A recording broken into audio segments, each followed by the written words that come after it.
Olá, tudo bem? Estamos começando o estudo A Contaminação do Santuário.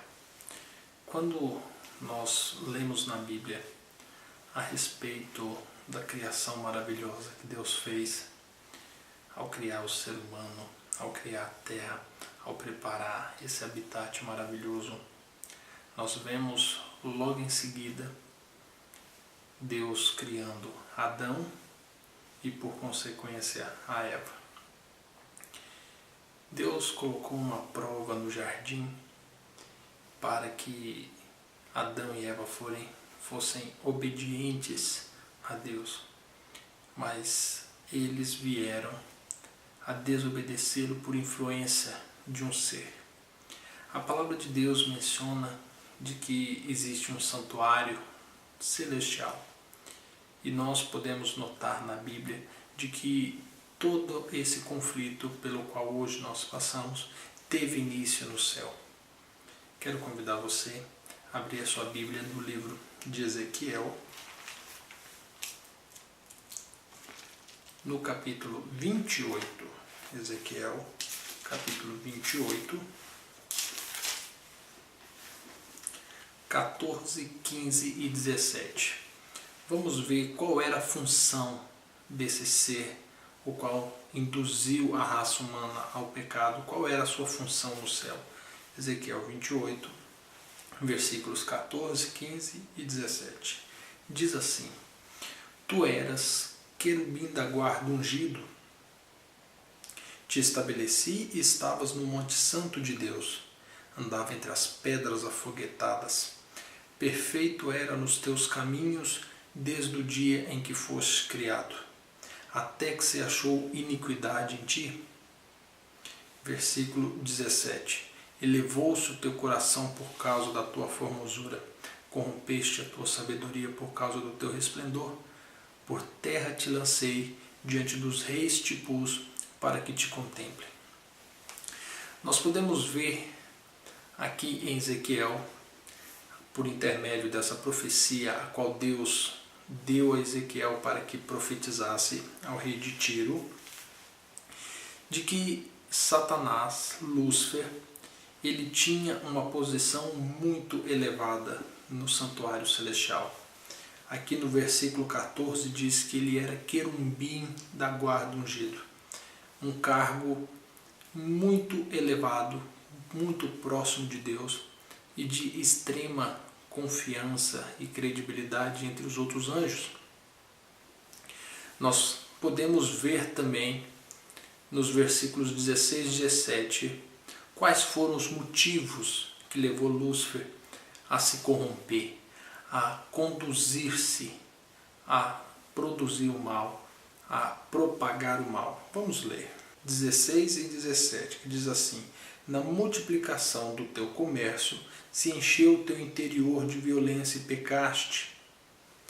Versículo 17. Elevou-se o teu coração por causa da tua formosura, corrompeste a tua sabedoria por causa do teu resplendor. Aqui menciona que a beleza, a formosura, o cargo elevado, todos os créditos, toda a credibilidade, honras que ele tinha, fez com que por um determinado momento ele se elevasse o coração. Em um determinado momento, Lúcifer almejou ser mais do que ele era, receber honras por quem ele era. Lúcifer começou a olhar para si e se exaltar mais do que aquele que o havia criado. Olha o que mais a palavra de Deus diz sobre essa rebelião, esses processos que levaram Lúcifer a essa decadência. Livro de Isaías, versículos 12 e 14, que diz assim: Como caíste do céu, estrela da manhã, filha da alva, foste lançado por terra, tu que debilitava as nações. Tu dizias no teu coração: Eu subirei ao céu, acima das estrelas de Deus exaltarei o meu trono, no monte da congregação me assentarei, nas extremidades do norte.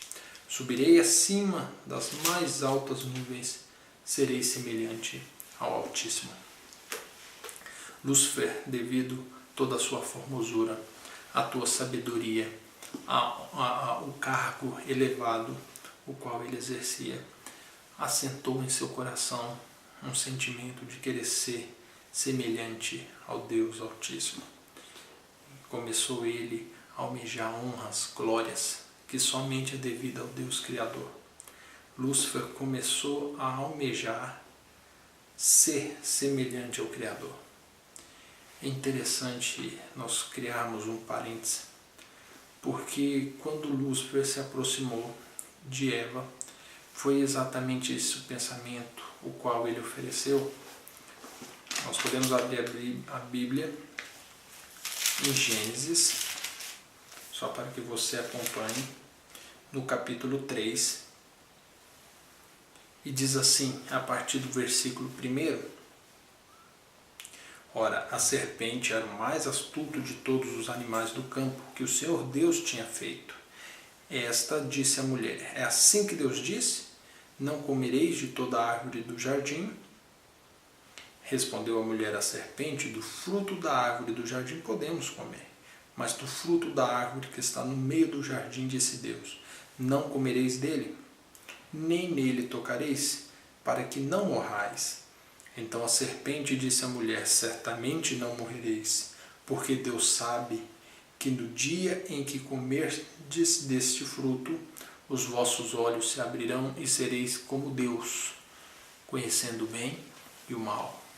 Você percebe o que Lúcifer tentou induzir no coração de Eva, fazendo com que Eva acreditasse que ela também era digna de ser semelhante a Deus, de ser conhecedora daquilo que Deus era, de ter os seus olhos abertos para conhecer o bem e o mal.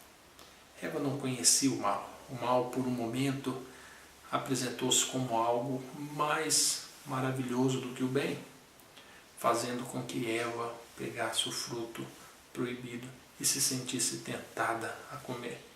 E não só isso, ela o comeu. Nos dias de hoje nós vemos Satanás agindo da mesma maneira, às vezes bombardeando o nosso intelecto de informações a ponto de nós acreditarmos sermos semelhantes a Deus, numa posição intelectual tão elevada que nós não reconhecemos a nossa condição pecadora, a nossa condição de criatura, a nossa condição de apenas render honras, glórias e louvores a esse Deus maravilhoso.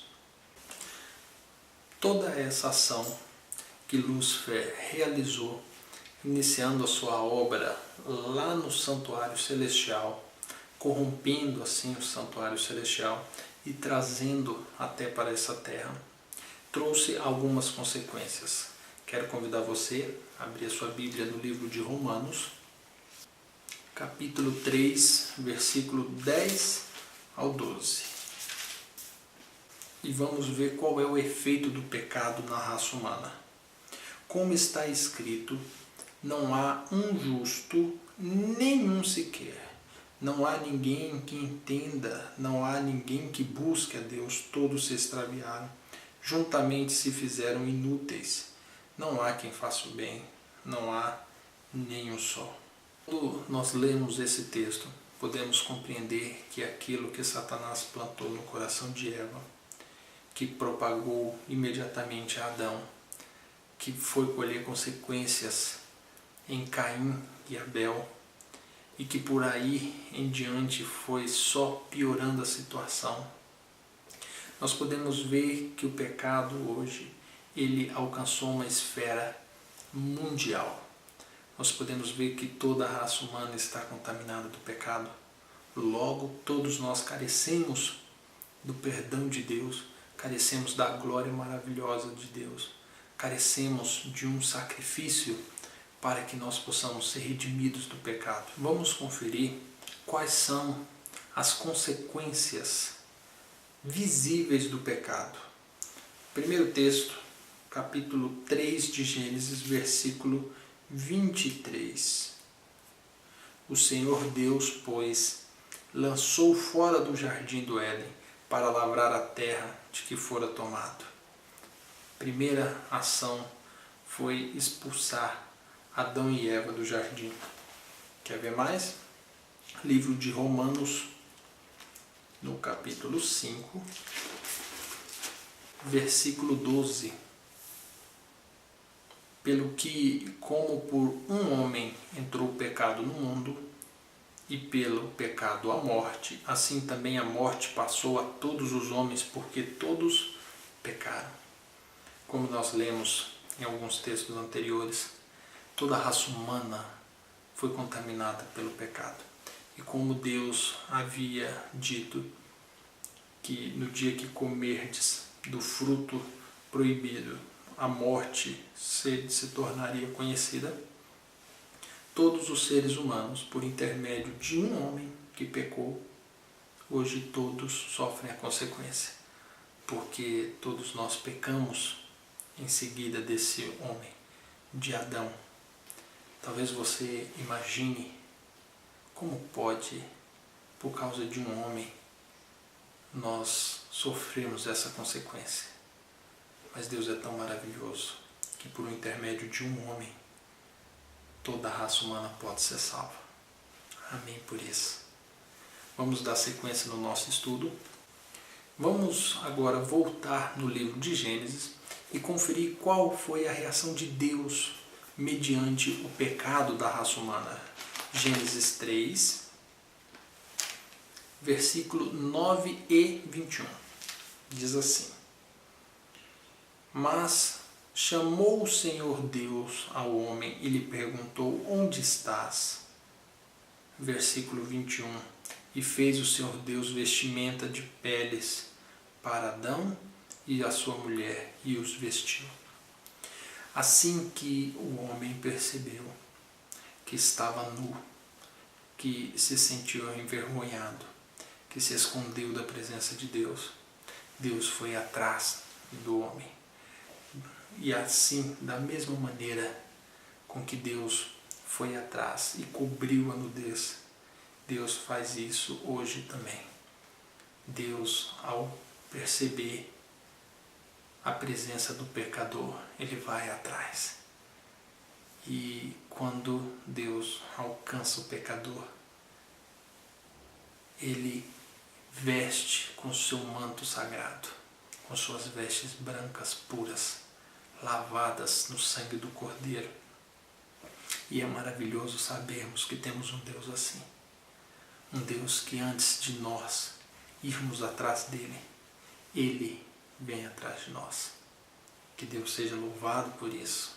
E mediante essa ação, qual seria a única saída? Qual seria a única esperança do homem no cenário atual? Você quer ver o que a Bíblia nos fala? Livro de Atos, capítulo 4, no versículo 12.